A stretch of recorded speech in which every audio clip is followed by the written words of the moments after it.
Hello, everyone, and welcome to the Solutions Brewing Podcast. I'm Brendan. I'm joined digitally by Steve and Rob. Hello. And the weather is finally getting warmer. The snow is finally melting, and things are just lovely. So what are we talking about today, guys? Go ahead, Steve. All I got is the weather. Yeah. We just came back from Edmonton Beerfest this past weekend, which was on March 10th and 11th. And it was probably one of the busiest Edmonton Beerfest we've ever been to, which was amazing. It was a surprisingly steady, busy weekend. There's a lot to talk about. So at the start, I'd say it was interesting. So when we were first getting the maps, because they always send out the maps before, they send out a preliminary map and they always send out a secondary map. And when the first preliminary map got sent out, the Edmonton Beerfest is in two separate halls.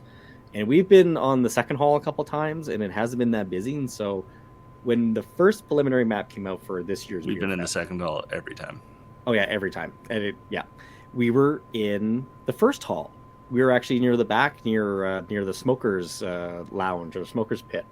And we're like, oh, yeah, we're in the first hall. This is going to be amazing. And then, like 3 days later, they sent the revised map, and we got booted to the second side again.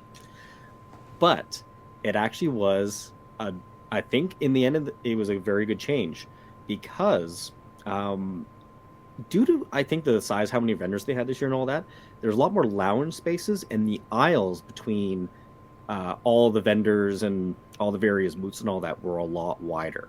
So as a result, you could see when you first walked into the hall, you could walk straight ahead and you could walk up. There's the table to pick up your tickets and all that kind of stuff and all that. And you could start heading down the first hall, or you could take a right immediately. And we were along that first lane on the right side. So I think that was super, super helpful because it just meant traffic was just walking by us the entire time. And as a result, we'll talk about the other shows and all that, but at the end, we only had one case of beer left. We came with 12, 14 cases and 2 kegs of beer, and we only had one case left over, which is amazing. That we sold so many samples this time. The only show that kind of beats it is that one Calgary show we had, I think, because me and Brendan were doing some back at the napkin math after the show, and we we made back our entry fee, and we may have paid for gas too. It's amazing. Yay, we may have paid for our hotel. But I'm going to throw this over to Rob here. So how was it being back in the saddle on Friday night? Get back just to get put down again, but it was nice to get out. I probably did a little bit more than I should have because I was exhausted for 2 days after. So that was the Friday, Saturday, and then the Sunday. I had a hard time driving back to Airdrie after. I was almost falling asleep on the way back. I was like, oh my god, this is not good. Yeah, you weren't the only one. And then I was still tired Monday, and I started to feel more normal on Tuesday, but I think it was also a combination of one, since I've been with the chemo and everything, since I haven't been able to be out and about very much, so that was really the first time I was out on my feet all day since finishing chemo, or even since starting chemo, I should say. 6-7 months ago. Yeah, it's been 7 months, almost 8 months now, because that started. Oh yeah, chemo started in September. That's been a long time. 22, and we're looking at March now, so it's quite a bit of time. So between that, and then it was also daylight savings, and they changed the fucking clocks. How stupid is it that we still have to go through that? Oh, I hate it. It's so dumb. They keep trying to fix it, but they keep on screwing up trying to fix it. So one of these years, they're going to get it right. They just need to abolish it. They just need to just... Yeah, absolutely. They really do. Trying to get my kid to adjust to the 1 hour time difference, he's not happy. It's ridiculous. I woke up at my normal time today, finally, whereas the last 2 times I was waking up late. it would have been my normal time if it wasn't for the time change. But anyway, yeah. So I don't know. It felt good to get out, see people again, be part of something for a change instead of just being laid out in isolation.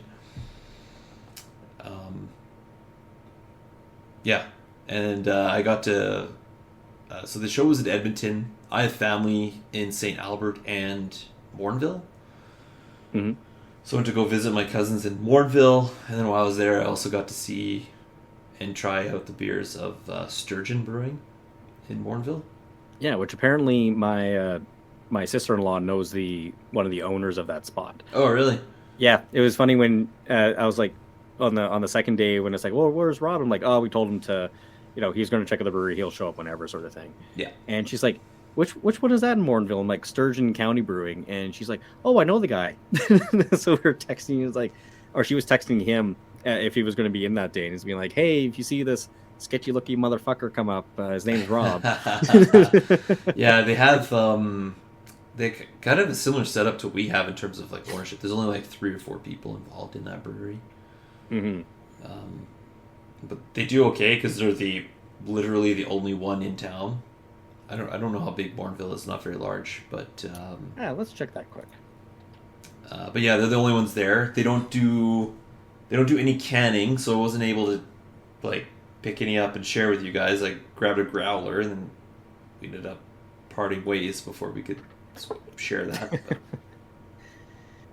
Morinville's about 10,000 people. Yeah, there you go. So they have one brewery for 10,000 people. So that's a pretty good ratio. Yeah. Seems appropriate. Airdrie's like 40 or 50,000, isn't it? Airdrie's 70,000. Oh, there we go. Oh, wow. So you got there's 4 breweries, so it's just under. Yeah, we got room for 3 more. Yeah, Yeah. there you go. Or we got a triple in size. Yeah. One of the two. Oh, more than triple, I guess. Or we could just take over the Fitzsimmons space, I don't know how big your pockets are, but mine aren't that big. Fitzsimmons. I'm sure they'll hold it for us until we're ready. Yeah. No. I think his lease is up at the end of April. That's why April is the last hoorah for Fitzsimmons. But yeah. But yeah, no. So the Sturgeon County Brewing was a good spot, and yeah, like I remember texting you too because we were running out of cups, and we're like, Rob, bring cups. Yeah, so that was fun. So on my way from Morinville to Edmonton, I stopped in St. Albert because there's a U-Line warehouse, and I was able to pick up a giant box of cups. Well, it'll be good for cups for like at least, I think, about a year and a bit now. It was 2,500 cups, so it was quite a few cups. You say that, but I mean, we'll probably lose half of them. Yeah, no, it's better than going to the whatever local grocery store or local London Drugs or whatever we can find that's near us and being like, well, let's go find their 5 or 7 ounce cups and buy all of them. Oh, I guarantee this is way more efficient. It was like $155 for 2,500 samples. Oh, yeah, it's much more cost. So we're slowly learning. Yeah. One day we'll get it right. All right, so let's throw it over to you, Brendan. How did you think the show went? It was a great show. Good steady traffic. The Friday night was definitely a lot busier than I had expected it to be. Yeah. Which was good. I sold out a lot more. I did enjoy the 2 kegs that we had on tap there, and the one IPA that had a little bit more dactyl in it than we had anticipated. And the quick thinking marketing job for the butterbeer, and then the one attendee that gave you guys the idea to rename it the popcorn beer. Then 2 hours later, it sold out.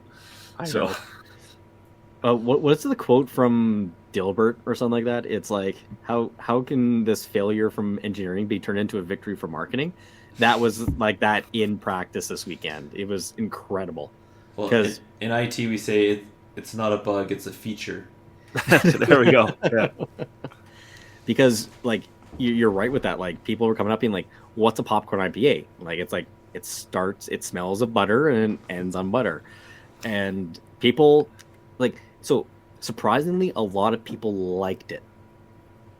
I was really surprised, but you know what? Beerfest is a perfect place to experiment with something like that, because Mm-hmm. Normally this butter flavor would be considered an off flavor, and you would throw the beer away, or try to do something to re-kick off fermentation to make that disappear.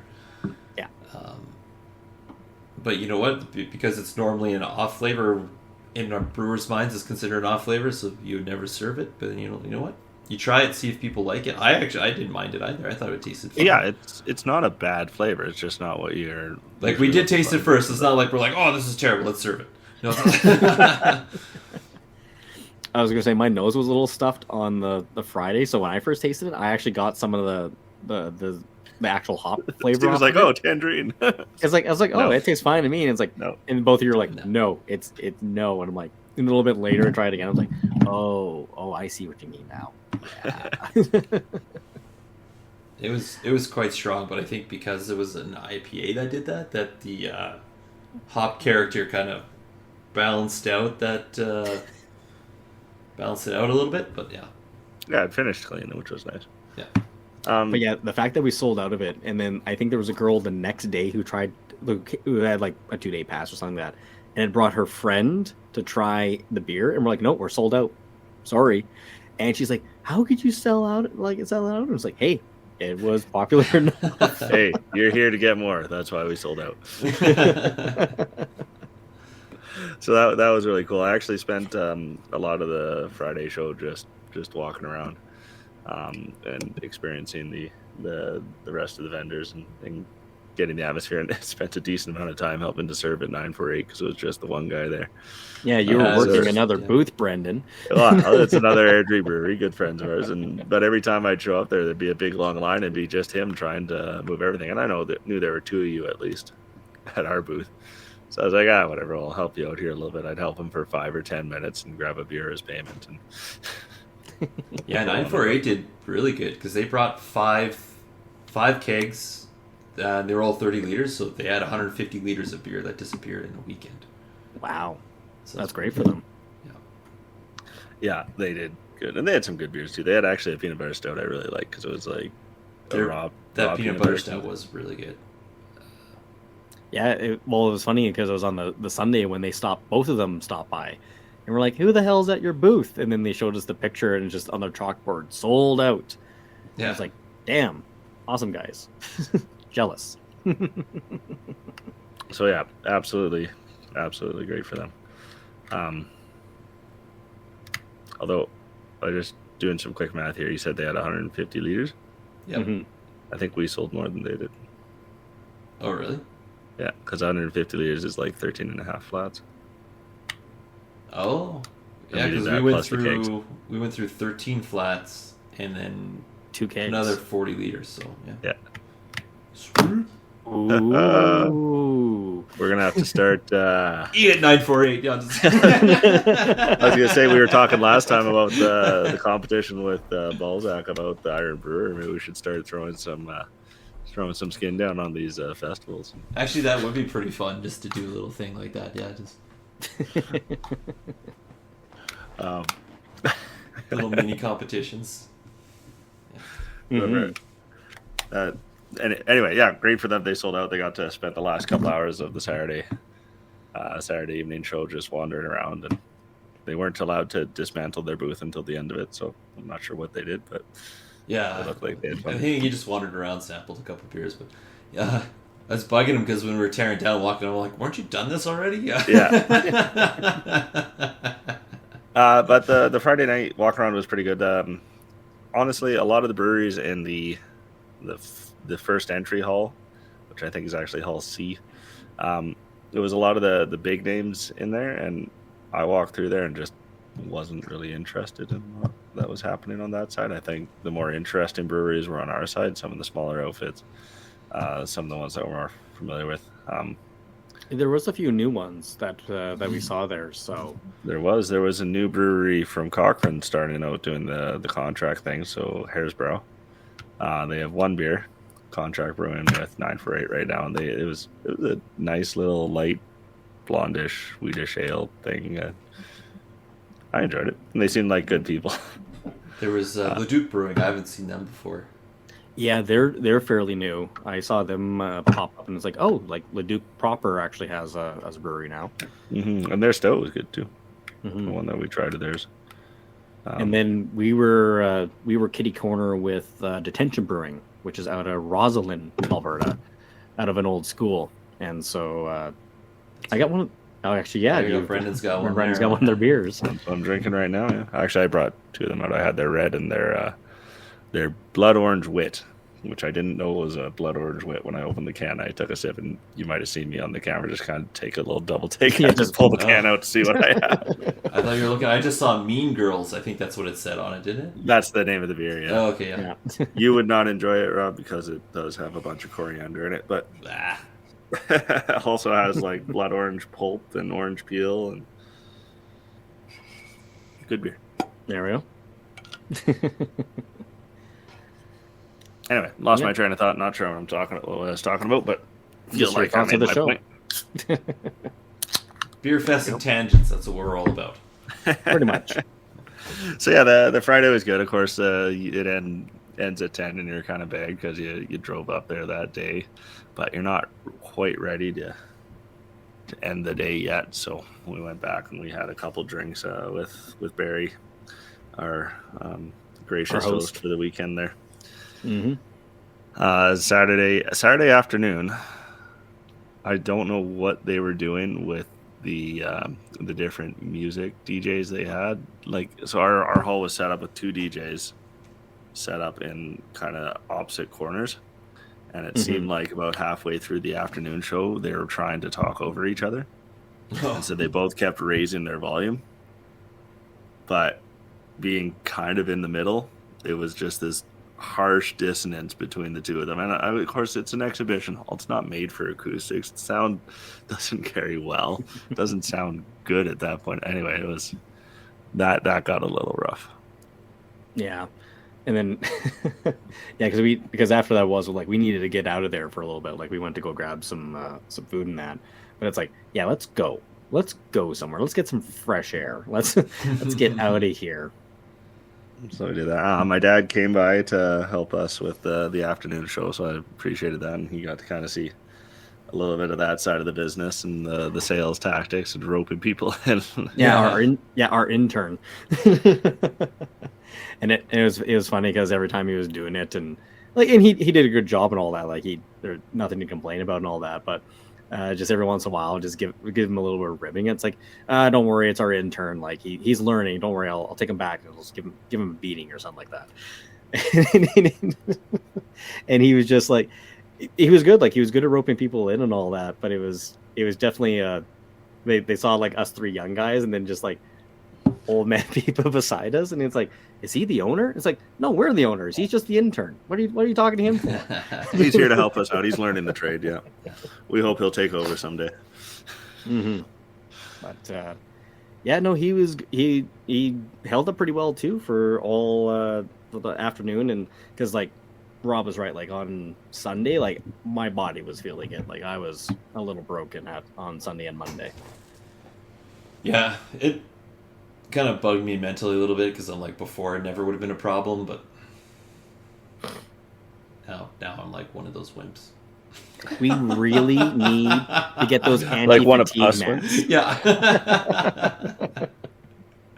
No. Next show because the next one is the Calgary show. We will have the anti-fatigue mats for sure.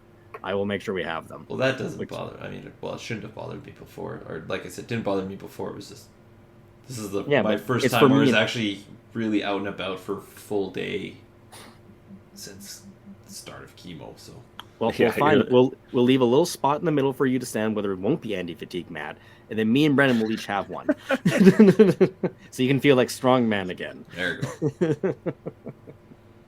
Because I definitely need that. My feet were just like it. So it was after the show. This was Sunday night. After the show, after the wrap and everything like that. Me and Brendan were heading back to Barry's house, and Brendan has only eaten twice that day, so Brendan needs to eat. So I'm looking at a whole bunch of just restaurants and all this kind of stuff, trying to find something that's open after 11 o'clock. And I found this horrendous dive bar pub called Christopher's Pub in the southeast of Edmonton. So we basically pull in and all that. And they had, there was no craft beer there. There was nothing. Just some bar food and all that kind of stuff. So it worked for the purposes of refreshing us at the end of the night. I mean, to be fair, their big brand beer on tap was Big Rock, so yeah, like I had to try it. It was delicious. Like, but everyone around us is ordering Buds and Alexander Keith's. Everyone around us. So the place was empty when we got there. Yeah, and then later at in the night, 11:30. Then when we left at like midnight, 12:30. Because when everyone else from the other bars had come to this bar, that's where they were ordering Molson, Canadians, and Buds and all the rest. But just that, like, sitting in the vehicle for like 15 minutes, and then I stepped out of the vehicle, I could just feel my feet just being like, "Oh, you are putting pressure on us. We expanded a little bit." And almost like fell out of the truck. And then getting off the bar stool at the end of the night, same sort of thing. It's just like, oh my god, my feet are just like barking. They're barking. They're so sore. So that made driving back the next day a little rough. But yeah, no, it was at least, well, like from us, like I can't believe we sold out of those 2 kegs and almost all the beer. Like that's incredible, the amount of beer we pushed. And yeah, for the next show, like we'll have our own beers on kegs, so it'll be something else we can throw more flavors and more interesting beers at people. They'll just keep getting better and better. That was a good show. Yeah, we'll have I've got to sketch out the easels for what we'll do for the remnants of the fridge once we finally completed all the surgery on it. Yeah, so I guess for people that don't know, we had a fridge that we're using that was painted up, but my sister did some nice artwork on it, and then the fridge died, so it doesn't make sense to lug around a broken fridge around everywhere, so we cut off all the metal side panels so that we could save the art and ditch the fridge. Yeah, that 1980s metal husk of a terrible fridge. It served us well. It was a fine fridge. We kind of abused it, moving it back and forth and throwing it around. It was too heavy for what it was. Like that was the problem. It was because it was made of stamped metal and had a insanely heavy compressor in the back of it like that. Oh, I'm not sad to see it go. But we will preserve the artwork, and at our next show, it'll be on easels in the back of it. So we'll have our banner hanging in the back, and then we'll also have the panels on the easels to show like how beer is made and where to catch us on our socials and descriptions of our flagship beers. Woo! But yeah, it was a great show.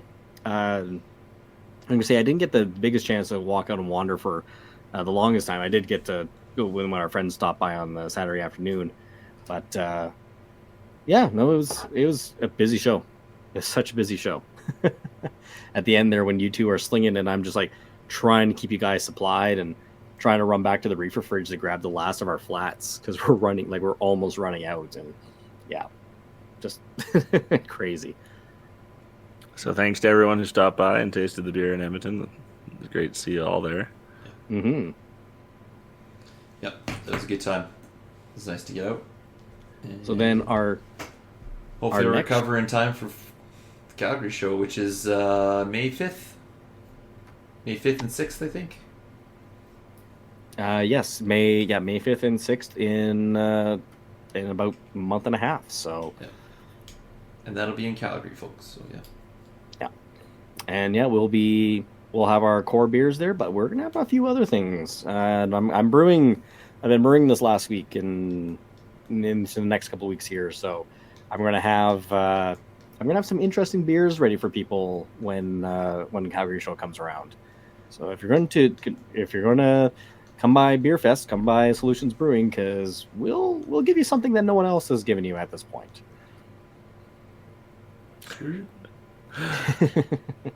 All right, and just as a quick teaser for everybody else, how many times did you boil over the brew kettle while you were making beer this past week? I did not boil it over yet. What? I've been paying attention to it. You know what? All it took was us getting a license, and we stopped boiling over that thing. That's what it is, right? That's the.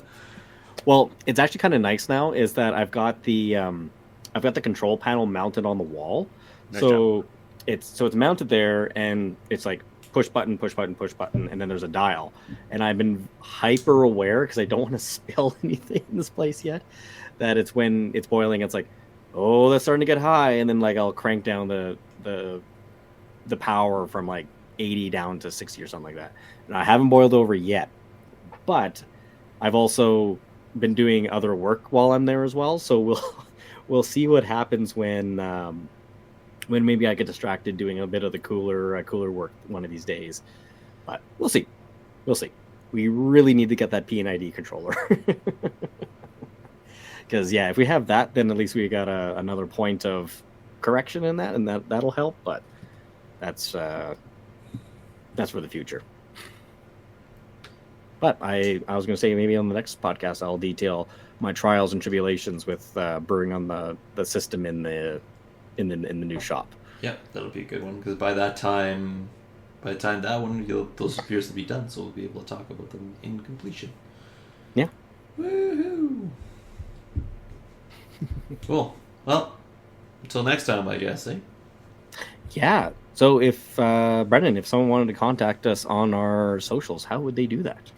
So on the socials, they'd have to send us a DM to @Solutions Brewing Co. That's on Instagram or Facebook. Or they could also just go to our website, www.solutionsbrewing.com. And there's a contact us page there, which sends us an email to our email, noproblems@solutionsbrewing.com. And there's also our new newsletter that if you sign up on that, you will get a monthly blast about what news and what podcast episodes and other things that we've been up to for the past month. Yes, although you won't be able to contact us through there. We'll just be able to talk to you. Well, they can reply to email. It's fine, too.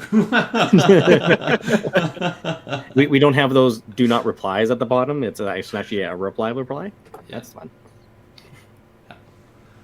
Cool. All right, everyone. Talk to you later.